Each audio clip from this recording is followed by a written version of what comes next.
There was an engine on the tracks, and Percy was his name. Oh, P-E-R-C-Y, P-E-R-C-Y, P-E-R-C-Y, and Percy was his name. Oh.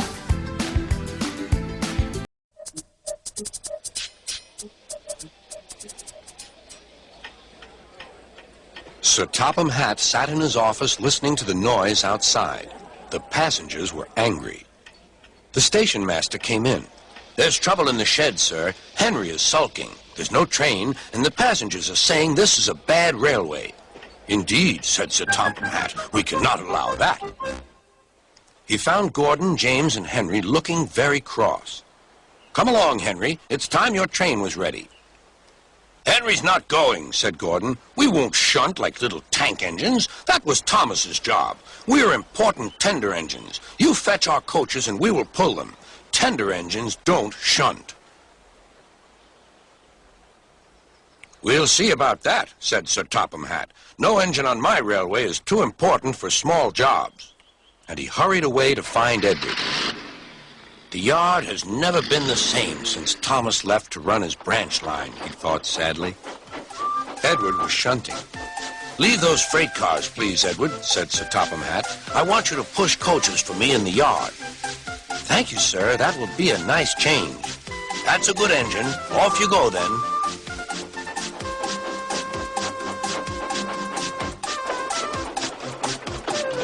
So Edward found coaches for the 3 engines, and that day the trains ran as usual.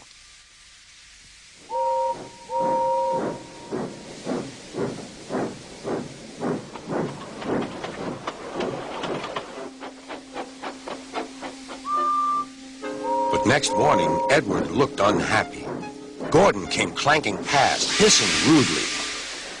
"Bless me," said Sir Topham Hatt, "what a noise!" "They all hiss me, sir," answered Edward. "They say tender engines don't shunt, and last night they said I have gray wheels. I haven't, have I, sir?" "No, Edward, you have nice blue ones, and I'm proud of you. Tender engines do shunt, but all the same, we do need another tank engine here." He went to a workshop, and they showed him all sorts of engines.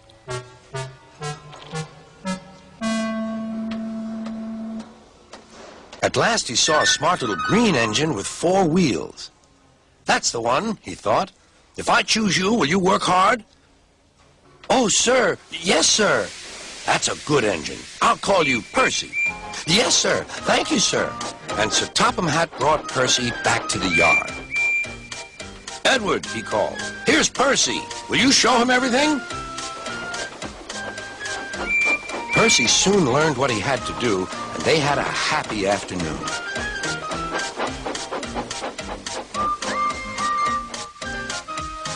Then Henry came by, hissing as usual. "Wheesh!" went Percy. Henry jumped and ran back to the shed. "How beautifully you wheeshed him," laughed Edward. "I can't wheesh like that." "Oh," said Percy, "that's nothing. You should hear them in the workshop. You have to wheesh loudly to make yourself heard." Next morning, Thomas arrived. "Sir Topham Hatt sent for me. I expect he wants help," he said to Edward. "Shh, shh, here he comes," replied Edward. "Well done, Thomas. You've been quick. Listen, Henry, Gordon, and James are sulking. They say they won't shunt like little tank engines. So I have shut them up, and I want you both to run the line for a while." "Little tank engines indeed," snorted Thomas. "We'll show them. And Percy will help too." "Oh, sir. Yes, sir. Please, sir," answered Percy. Edward and Thomas worked the main line, greeting each other as they passed by. Percy puffed along the branch line. Thomas was anxious about Annie and Clarabelle, but both driver and conductor promised to take care of them. There were fewer trains, but the passengers didn't mind. They knew the 3 other engines were having a lesson. Gordon, James, and Henry were cold, lonely, and miserable. They wished now they hadn't been so silly.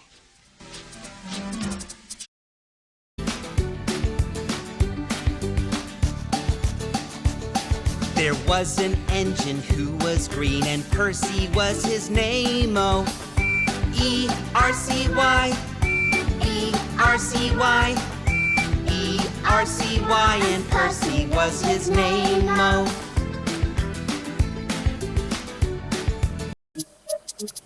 Henry, James, and Gordon were miserable. They had been shut up for several days for being naughty and longed to be let out again. At last, Sir Topham had arrived. "I hope you are sorry," he said, "and that you understand that every job on the railway is important.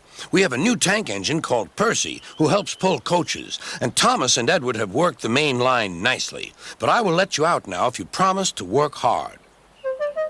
"Yes, sir," said the three engines, "we will." "That's good, but please remember that this no shunting nonsense must stop." Sir Topham Hatt then told Percy, Edward, and Thomas that they could go and play on the branch line for a few days. And they ran off happily to find Annie and Clarabelle at the junction. The two coaches were very pleased to see Thomas again. Edward and Percy played with the freight cars. "Stop, stop, stop," screamed the cars as they were pushed into their proper sidings. But the two engines laughed and went on shunting till the cars were tidily arranged.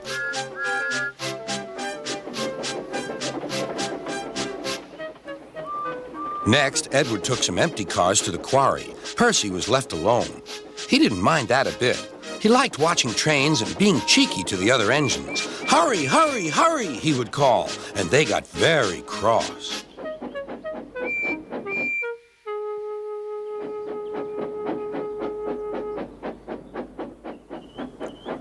After a great deal of shunting, Percy was waiting for the signalman to set the switch so he could get back to the yard. Percy was being rather careless and not paying attention. Edward had warned Percy, "Be careful on the main line. Whistle to the signalman that you are there." But Percy didn't remember to whistle, and so the busy signalman forgot him. Percy waited and waited. The switch was still against him, so he couldn't move. Then he looked along the main line. "Beep, beep!" he whistled in horror, for rushing straight toward him was Gordon with the express. "Oh!" groaned Gordon. "Get out of my way!"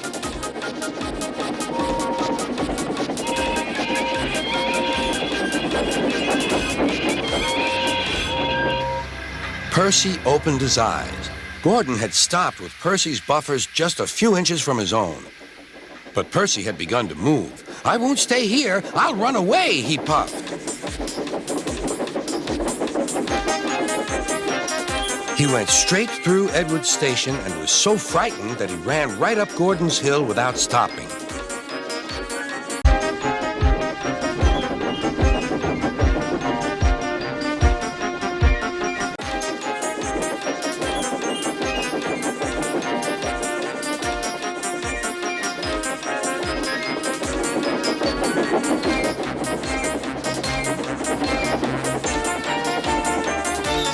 After that, he was tired, but he couldn't stop.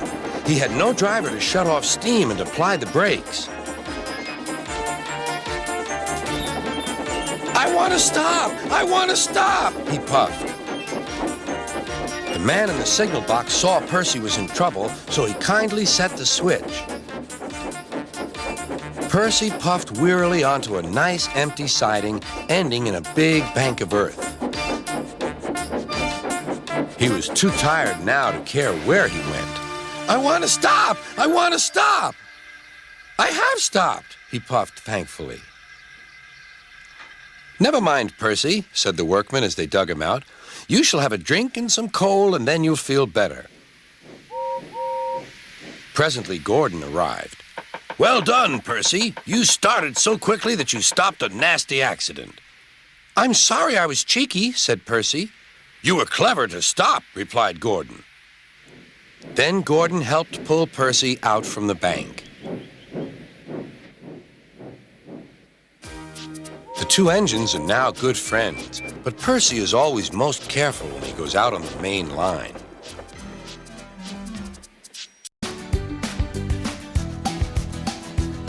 There was an engine number 6, and Percy was his name-o. R-C-Y, R-C-Y, R-C-Y, and Percy was his name-o.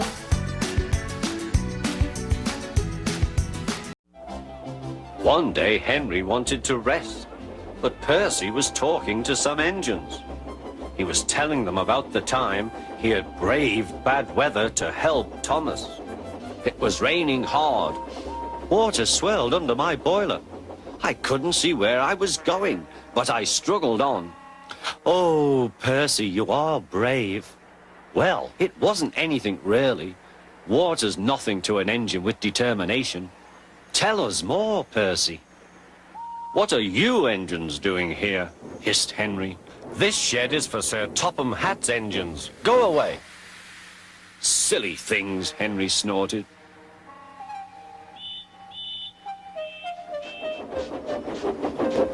They're not silly. Percy had been enjoying himself. They are silly, and so are you. Water's nothing to an engine with determination. Huh! Anyway, said cheeky Percy, I'm not afraid of water. I like it. He ran off to the harbour singing. Once an engine attached to a train was afraid of a few drops of rain. No one ever lets me forget the time I wouldn't come out of the tunnel in case the rain spoilt my paint, huffed Henry.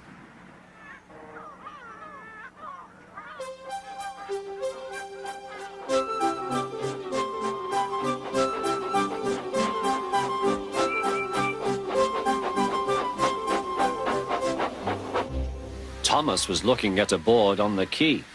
Danger! We mustn't go past it, he said. That's orders. Why? Danger means falling down something, said Thomas. I went past danger once and fell down a mine. I can't see a mine, said Percy. He didn't know that the foundations of the quay had sunk. The rails now sloped downward to the sea. Stupid board, said Percy. Percy made a plan.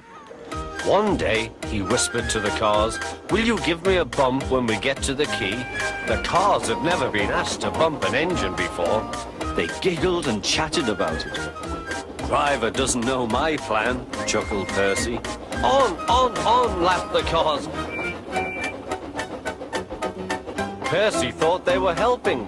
I'll pretend to stop at the station, but the cars will push me past the board. Then I'll make them stop. I can do that whenever I like. Every wise engine knows that you cannot trust freight cars. Go on, they yelled, and bumped Percy's driver and fireman off the footplate. Oh, said Percy, sliding past the board. Percy was frantic. That's enough.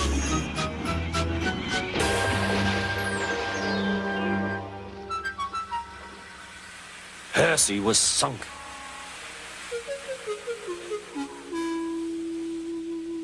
You are a very disobedient engine. Percy knew that voice. Please, sir, get me out, sir. I'm truly sorry, sir. No, Percy, we cannot do that till high tide. I hope it will teach you to take care of yourself. Yes, sir. It was dark when they brought floating cranes to rescue Percy. He was too cold and stiff to move by himself.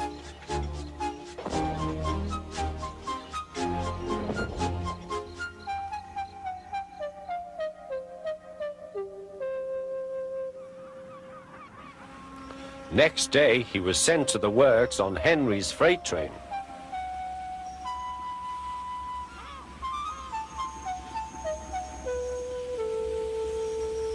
Well, chuckled Henry. Did you like the water?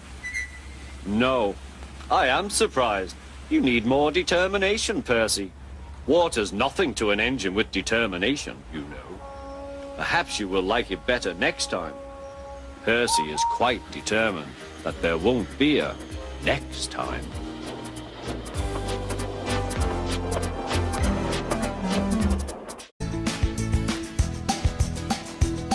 There was an engine brought the mail, and Percy was his name-o.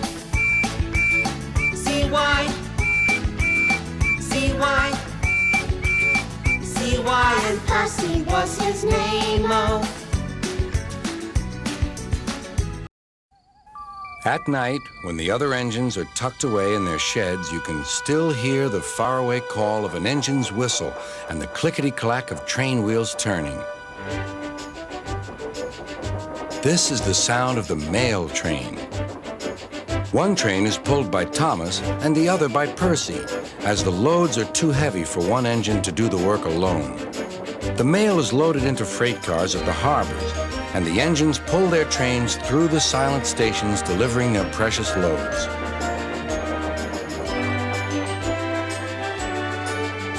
On a clear night, a big shiny moon brightens their journey, but often Thomas and Percy can't even see the stars. But whatever the weather, lamps along the track always light their way. One night, Percy was waiting at the junction. The main line train was late. At last, Henry arrived. Sorry, he puffed. The mail boat from the mainland was delayed. Come on, Percy, said his driver. Let's make up for lost time. Percy puffed along as quickly as he could, but the sun was already rising as he finished his work. Never mind, thought Percy. It's nice to be up and about when it's the start of a new day and there's no one else around. Percy was not alone for long. Bother, said Percy. It's that dizzy thing, Harold. Good morning, whirred Harold. I always said railways were out of date, but you're so slow with the mail. You should give everyone their stamps back. Percy was too tired to explain. Bird brain, he muttered. Good morning, Percy, called Duck. You're up early this morning? No, you're wrong, sighed Percy. I'm back, tired and late. He rolled into the shed and fell asleep almost before his buffers touched the bar. His driver decided to set off early that evening. Thomas was waiting at the station. Thank goodness I have a chance to speak to you. Driver says that the person in charge of the mail has complained to Sir Topham Hatt about the delay last night. But that wasn't my fault, replied Percy. I know, said Thomas, and so does Sir Topham Hatt. But this mail person wouldn't listen. Tonight we'll just have to be quicker than ever before. The engines were just leaving when they heard a familiar buzzing. I say, you two, there's news flying about. Where? Puffed Percy crossly. All over the place. They're going to scrap the mail train and use me instead. Wings work wonders, you know. Always. Rubbish, huffed Thomas. That night, everything ran like clockwork. Thomas and Percy steamed through the stations, making good time everywhere they went.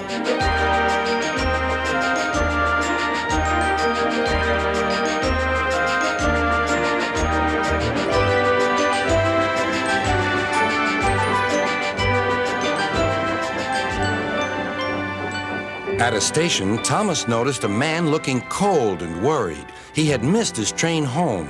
We can give you a ride, said Thomas's driver, but it will be rather uncomfortable. Thank you, said the man. Anything's better than sitting here.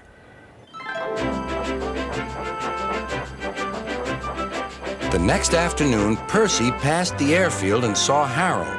Hello, Lazy Wings. Are you too tired to fly today? The wind's too strong, grumbled Harold. I've been grounded.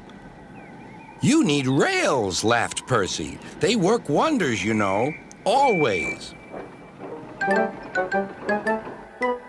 That night, Sir Topham Hatt showed the two engines a letter. It was from the man who missed his train. He thinks you are both splendid, and everyone says that the mail train is the pride of the line.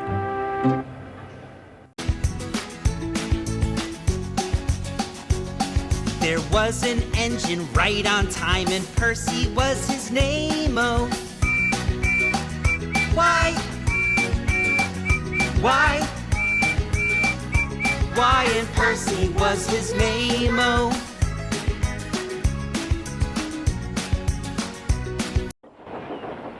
Every summer, the island of Sodor is very busy. Holidaymakers love to sightsee, and when the weather is fine, there is no better place to visit. Some people like to go to the mountains. Others like the valleys. Children love the seaside. One morning, Thomas was puffing along the line that runs by the coast. His two coaches, Annie and Clarabelle, were packed with children going to the beach. Everyone was happy. Percy was taking some freight cars to the harbor. "Hello, Thomas. You look cheerful. I wish I could take children today instead of freight cars." "They're the Vicar's Sunday School," explained Thomas. "I'm busy this evening, but the station master says I can ask you to take the children home." "Of course I will," promised Percy. Later, Percy saw Harold. Sorry, Percy. Can't talk. I'm on high alert. "Why?" Bad weather's due. My help's always needed. Mind how you go, Percy. "Huh," huffed Percy. "As long as I've got rails to run on, I can go anywhere in any weather anyhow. Goodbye."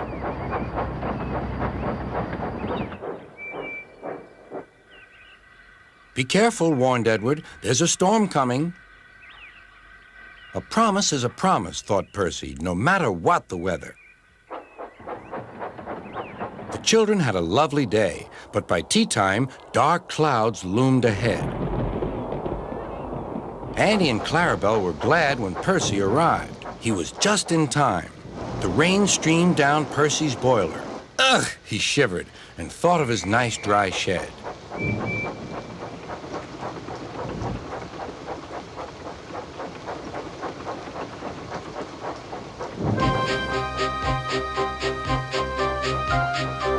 Percy struggled on past coastal villages and into the countryside. The river was rising fast. "I wish I could see! I wish I could see!" complained Percy as he battled against the rain. More trouble lay ahead.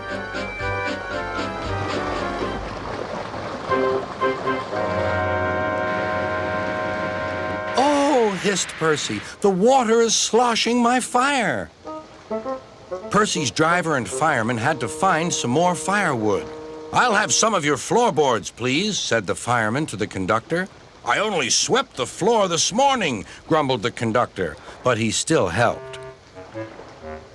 Soon Percy's fire was burning well. He felt warm and comfortable again. Then he saw Harold. "Oh dear," thought Percy, "Harold's come to laugh at me." Something thudded onto Percy's boiler. "Ow!" exclaimed Percy. "He needn't throw things." "It's a parachute," laughed his driver. "Harold's dropping hot drinks for us." "Thank you, Harold," whistled Percy. Good to be of service. Replied Harold and buzzed away. The water lapped Percy's wheels. Percy was losing steam again, but he plunged bravely on. "I promised," he panted. "I promised." He made one more big effort, and at last, exhausted but triumphant, he brought the train home. "Well done, Percy," cheered Thomas. "You kept your promise, despite everything." Sir Topham had arrived in Harold. First he thanked the men, then Percy. "Harold told me you were a wizard. He said he can beat you at some things, but not at being a submarine. I don't know what you two get up to sometimes, but I do know that you're a really useful engine." "Oh, sir," whispered Percy happily. There was an engine, my best friend, and Percy was his name, oh.